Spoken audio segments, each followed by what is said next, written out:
Forgotten colonies. They'd rather you forget. The 15th century. Christopher Columbus set sail in search of India, only to discover something far more precious: the New World. America beckoned colonists from across Europe. Some fled poverty and war, others sought glory and honor. When we contemplate who actually inherited this new world, our minds conjure images of Spanish conquistadors on their terraces, proud British soldiers in crimson uniforms, or perhaps, at the very least, the French or Portuguese. These are the stories of success. But history tells a different tale, one filled with failed empires, forgotten dreamers who tried to carve up the world and its resources, seizing colonies and unleashing unspeakable horrors upon indigenous peoples. In this story, I'll reveal the colonies and colonists that school textbooks dare not mention. While thousands of historical books celebrate successful conquerors, the failures, those who desperately tried to keep pace with others only to meet catastrophic ends, these stories are whispered rarely, if at all. Today, we rectify that silence. The Basque Mariners, Europe's forgotten seafarers. High in the mountains of northern Iberia lives a proud and unconquerable people, the Basques. What do we know of them? First, they possess an utterly bizarre language unlike any other on Earth. Simply gaze upon these textual examples and attempt to read them. They sound positively alien. Second, they perpetually clash with Madrid. Local terrorist organizations have ceased to exist now, but throughout the second half of the 20th century, they bombed and killed in the name of Basque independence. The nationalism and separateness of these people, often called Europe's aboriginals, manifests in everything. For instance, Athletic Bilbao, the Spanish club from the Basque city of Bilbao, fields only ethnic Basques. If you're Russian, Brazilian, or even Spanish from another region, you'll never play for Athletic. Third, the Basque country is a region of stunning beauty, both in terms of natural landscapes and modern architecture. Moreover, the local cuisine is absolutely genius. But it wasn't just language and culture that shaped the Basques, it was the land itself. The green meadows of the Basque country only appear fertile from a distance. In the past, these mountainous lands couldn't feed everyone who desired the right to life. Only the strong and skilled earned their place. Yet beside them lay the sea. Everything the ocean offered belonged to them. Local inhabitants ventured out to sea for all manner of maritime treasures, especially cod and, most importantly, whales. Whales and whaling, it's difficult to believe, but 6 centuries ago, the Basques discovered Canada precisely during their whale hunts. Many Soviet schoolchildren read Moby Dick, that famous 19th century novel about the fate of whalers. Whalebone was used to craft furniture. Without these bones, the elaborate gowns of 18th century ladies would have been impossible. Whale oil-powered lamps in countless European cities. Fans of the game Dishonored might recall exploding vials of whale oil. That very same substance provided excellent energy in the absence of combustible fuel. As for whale meat, there's nothing more to say. Hungry Basque sailors gladly devoured sausages made from this sea giant. The Basques, like their somewhat similar Viking counterparts, sailed far from their native shores. These sea wolves of the Basque country became something of a distinctive brand. In Spain's south, in the city of Cadiz, there existed a separate Basque maritime school. They became so engrossed in seafaring that they hunted all the whales from Spain's northern coasts to extinction. Greenpeace didn't exist. No one thought about sustainable consumption then. The Basques faced a choice: abandon their ancient profession and learn to live anew, or begin searching for whales elsewhere. They chose the second option, sailing westward across the entire Atlantic, and they didn't miscalculate. The local untouched whales became genuine joy for the heart of any Basque whaler.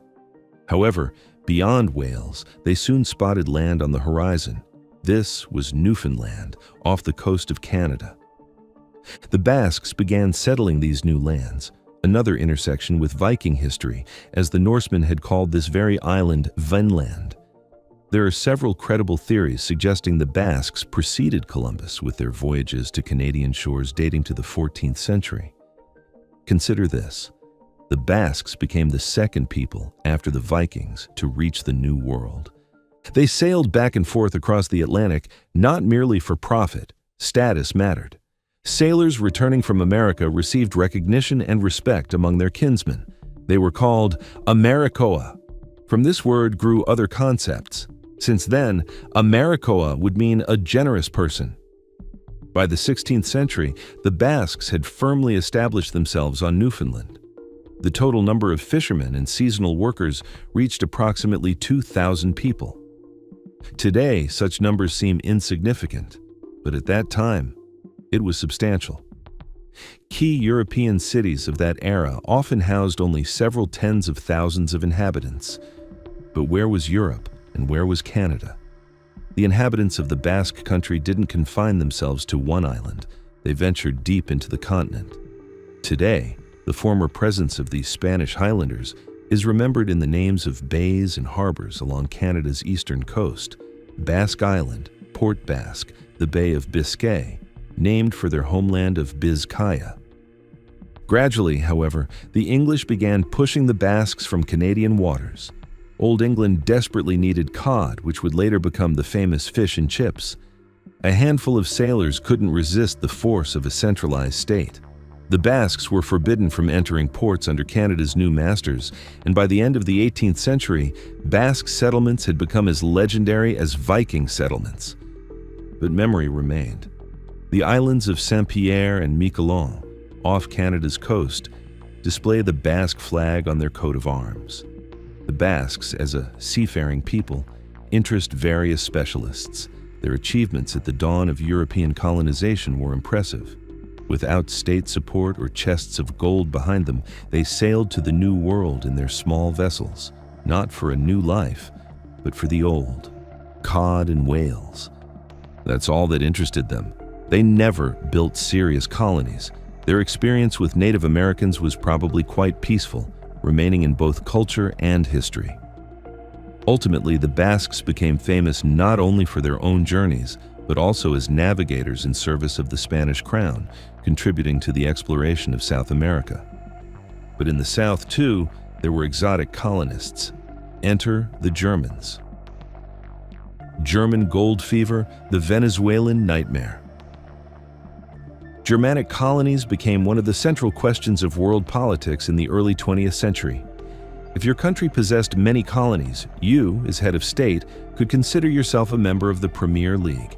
Even Otto von Bismarck, who despised all this colonialism, said, "This whole colonial business is a swindle, but we need it for elections." The German sense of being shortchanged in the division of the world and their desire to strengthen themselves through new colonies was one of the causes of World War I. This desire ultimately led to devastating defeat, the death of the Second Reich, and the inevitable rise of national revanchists led by Hitler. But what if I told you all this could have been avoided? The Germans could have received their slice of the colonial pie even before the country's unification. Let's roll back to the beginning of the 16th century, the period of the Austrian Habsburg dynasty's flowering. Emperor Charles V of the Holy Roman Empire, essentially Germany, united under his rule not only Austria, but also inherited the Spanish throne. In his hands lay gigantic territory from Mexico to the Carpathians.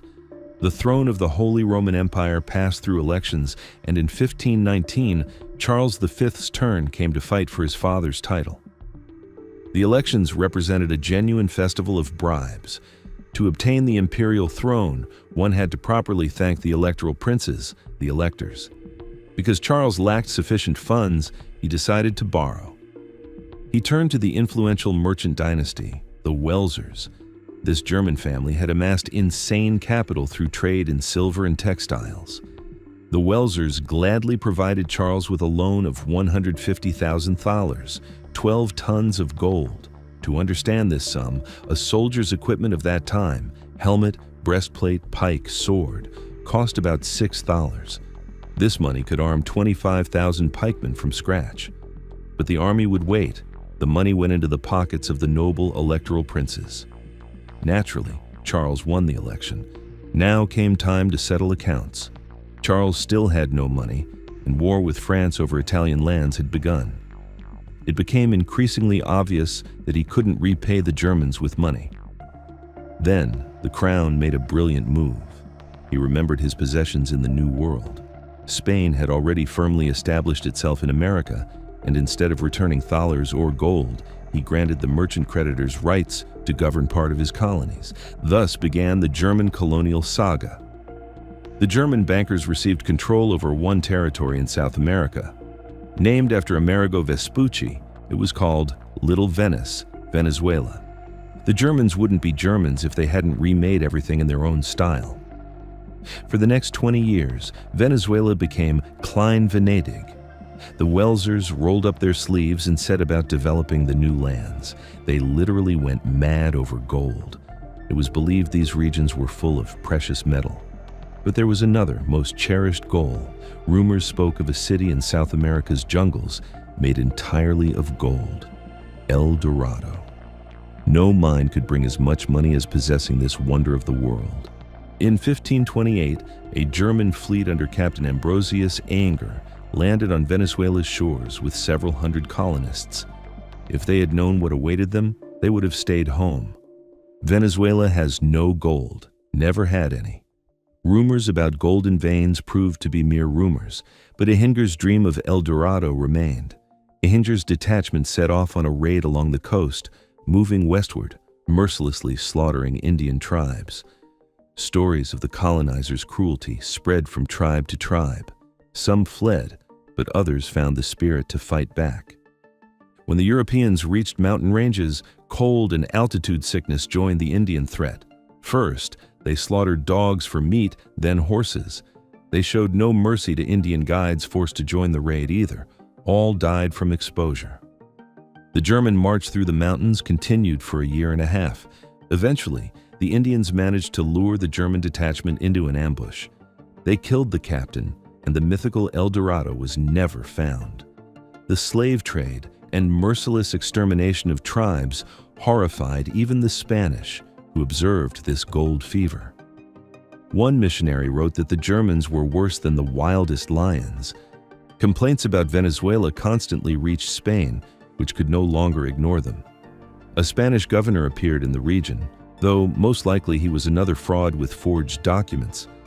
Conflict escalated between the Spanish and Germans, and the next expedition, led by a representative of the Welser clan, forgot about El Dorado and rushed to suppress the rebellion. But it was not to be. The Spanish captured the young banker's detachment and chopped off his head. All German efforts came to nothing. With Charles V's abdication, the colony officially returned under Spanish crown control. Characteristically, when the Nazis came to power in Germany, they made heroes of these failed Venezuelan colonizers. Nazi Germany exploited the image of the Welsers in Venezuela for their propaganda, presenting these butchers as Aryan conquistadors who crossed the ocean for the sake of the race's future. Anger transformed from failure to national hero. However, their northern neighbors from Denmark managed even more spectacularly. Danish dreams, the last Dane standing. What first comes to mind when you hear about Denmark? The Little Mermaid, Lego, stylish design, and of course, stories about giraffes from the zoo. Today, Denmark is a prosperous Scandinavian country with very happy locals, without pretensions to European dominance. But that's today. In the past, being the southernmost Scandinavian country, Denmark was more involved in European affairs than Norway or Sweden. Throughout the 15th century, Denmark was the core of the united Scandinavian state of Kalmar. Danish kings ruled both Sweden and Norway. The 17th century, the era of maritime flourishing. Faith in prosperity through colonies reached its peak. In this world, there was room for everyone, so decided King Christian IV, the most famous Danish monarch. He suffered from political hyperactivity, constant reforms, projects, wars. Ideas struck Danish economics, and then the king decided to enrich himself precisely through colonies. The main target chosen was India. The Danish king decided to create a colony in Ceylon, modern Sri Lanka. Christian IV sent a fleet there, but after 2 years, only half the ships reached their destination. Establishing themselves in Ceylon failed, and Tranquebar in southeastern India passed under Danish control, becoming the main base in the region for the next 2 centuries. Holland and England watched these attempts at colonialism with half an eye, and what was happening didn't inspire enthusiasm. They would have gladly crushed the Danish colony in its infancy, but strong diplomatic ties prevented them. The Danes' main occupation in India was trade. They exchanged European goods for local spices and transported them to Europe. But the problem was that ships rarely reached Copenhagen. The selection of goods was very meager. Management was hopeless. Denmark wasn't going to help itself. 100 Years' War was raging, no time for colonies. Piracy began flourishing along Indian shores. Meanwhile, Danish King Christian IV died. His son couldn't care less about the Indian saga and closed the local trading company with a stroke of his pen. Many Danes, lacking news from home, simply deserted. Within a few years, not a single loyal officer remained in Danish India. Moreover, in the entire colony, only one Dane remained, an illiterate commoner who had arrived with a batch from the ships. This simple man took control of the colony and showed himself to be simply brilliant. Under conditions of total collapse, he managed not only to repel attacks from land, but continued maritime raids on Bengal. For 20 years, the entire Danish colony held on this absolutely random person who, at the right moment, showed will and courage. He was the last Dane, and he did everything not to be the last. Amusingly, as soon as the Danes realized not all was lost in the colony and it could restart, they immediately sent a frigate with new colonists and promptly replaced the successful commoner with a more loyal administrator. Such gratitude. The following century, the Danish colony in India developed steadily. Danish trading posts were created throughout the region. The colony became one of the centers of Christianization and printing in India. The Danes fully utilized their neutral status. When wars and conflicts raged everywhere, it was easier to sell cargo to Danes than to transport it yourself and hope you wouldn't be sunk. But everything quickly collapsed once Britain began sinking Danish ships. The era of Napoleonic Wars was approaching, and the Danes suffered for importing French goods. The Danish fleet was destroyed right in Copenhagen's harbor, but they didn't despair. In pursuit of colonial wealth, the Danes found themselves not only in India.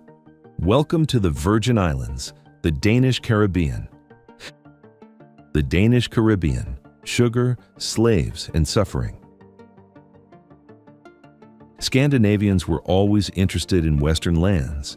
If their ancestors sailed to Canada's shores, why should they be any different? An opportunity for the Danes presented itself in the 17th century. All major islands were occupied by someone. Among small archipelagos, something could be found. By decree of King Frederick III, Danish ships landed on the shore of St. Thomas Island. Confronted with diseases and, more frighteningly, the Dutch and English, Danish colonists retreated. Here, it's worth saying a few words about how the colonial business worked. Companies were created in Western countries that handled both territorial development and trade. Monarchs and elite representatives invested their capital, forming a kind of state company. Imagine if Gazprom completely owned Surgut or Orenburg. For Caribbean colonization, exactly such a structure was created, the Danish West India and Guinea Company. But notice, Guinea is Africa. African colonies could usually provide only one commodity: slaves. Denmark fully engaged in triangular trade. This meant you bought weapons and textiles in Europe, then transported these goods to Africa, where you resold them at 3 times the price and used that money to buy slaves.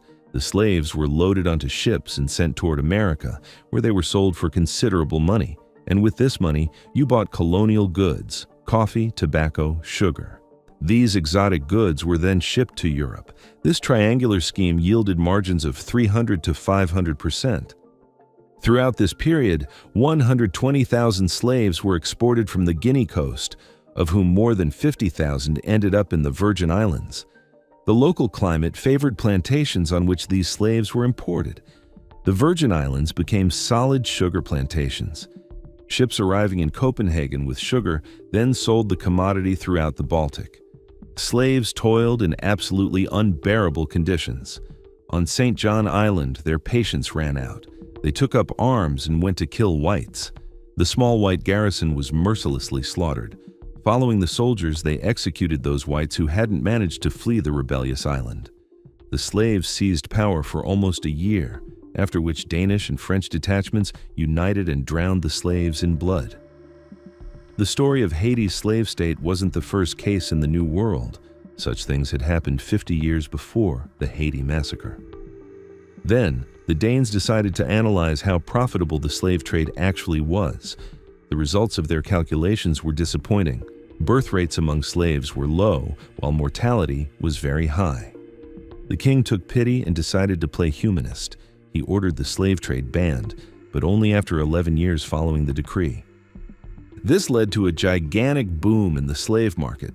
Everyone began stockpiling slaves, and thanks to this, over 10 years, the island's population jumped from 25,000 to 35,000. When slavery was abolished in the 19th century, former slaves had nowhere to go. They remained working on the same plantations as before, but now they were no longer fed. Some slaves were entitled to compensation, but it was meager. They were allocated minimal plots for shacks and very little money. Moreover, planters forced slaves to sign contracts that bound them to the land for long periods. Slavery ended only formally and actually became worse. The price of colonial dreams. If you always thought colonies and slave trading were stories about evil Spanish, English, or French people, it's time to reconsider your views. Even small states that seem to us to have little influence were capable of playing with the lives of hundreds of thousands of people. Colonies were profitable. Our heroes today understood this like no one else. Trading Guinea's inhabitants, importing spices from India, hunting whales, or seeking gold. Absolutely nothing mattered. All this allowed great empires to earn enormous money. But in the case of failed colonists, the situation was fundamentally different. Their possessions were almost always unprofitable. Essentially, a typical economy of scale occurred. The larger the production, the lower the losses per unit of product. And this very scale, this large quantity of marginal territories, Germans, Danes, and Basques simply didn't have. Colonies became like a suitcase without a handle, too valuable to abandon, too difficult to carry. Only international prestige and nothing more. That's what colonies were for these states. Now it's fashionable to blame all white inhabitants of Earth for centuries of colonial oppression. The idea of responsibility for the sins of great-great-great-great-grandfathers isn't our episode's theme, but there's a grain of truth here. Literally all of Europe shook with colonial fever. There wasn't a people who didn't participate in this festival of life. Even peoples who couldn't take active part in the game because they simply didn't have sovereign states at the time. Poles, Hungarians, Finns still sent their sons across the ocean for a better fate. None of them built empires on new lands in the name of their crown, but all departed for the New World, seeking a brighter future. Europe subordinated the entire world to itself. The age of exploration had winners and losers, but everyone played the game.